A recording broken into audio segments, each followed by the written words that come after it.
They were continuing to read the brothers Karamazov. But the elder spoke more disconnectedly than Ilyusha reported his words afterwards. Sometimes he broke off altogether, as though to take breath and recover his strength, but he was in a sort of ecstasy. They heard him with emotion, though many wondered at his words and found them obscure. Afterwards, all remembered those words.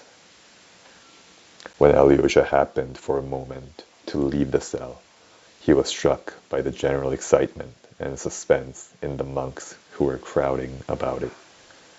This anticipation showed itself in some by anxiety, in others by devout solemnity. All were expecting that some marvel would happen immediately after the elder's death. Their suspense was, from one point of view, almost frivolous.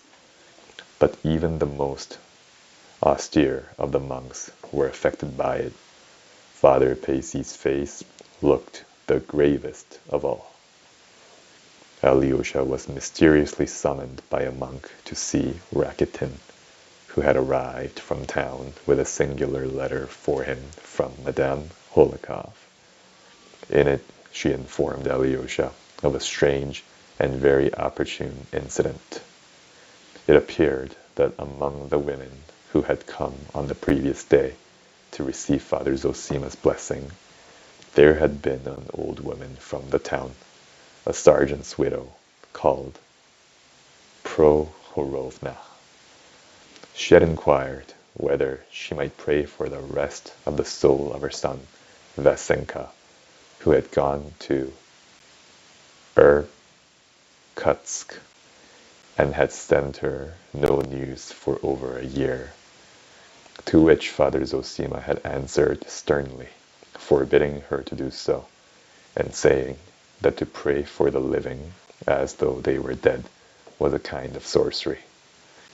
He afterwards forgave her on account of her ignorance, and added, as though reading the book of the future, this was Madame Holikov's expression, words of comfort, that her son Vasya was certainly alive, and he would either come himself very shortly or send the letter, and that she was to go home and expect him. And would you believe it? Exclaimed Madame Holikov enthusiastically. The prophecy had been fulfilled, literally indeed, and more than that. Scarcely had the old woman reached home when they gave her a letter from Siberia, which had been awaiting her. But that was not all. In the letter written on the road from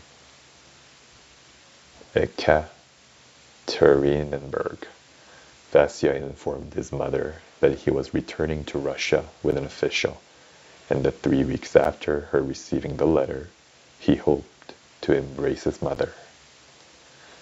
Madame Holikov warmly entreated Alyosha to report this new miracle of prediction to the superior and all the brotherhood. All ought to know of it, she concluded. The letter had been written in haste. The excitement of the writer was apparent in every line of it. But Alyosha had no need to tell the monks, for all knew of it already.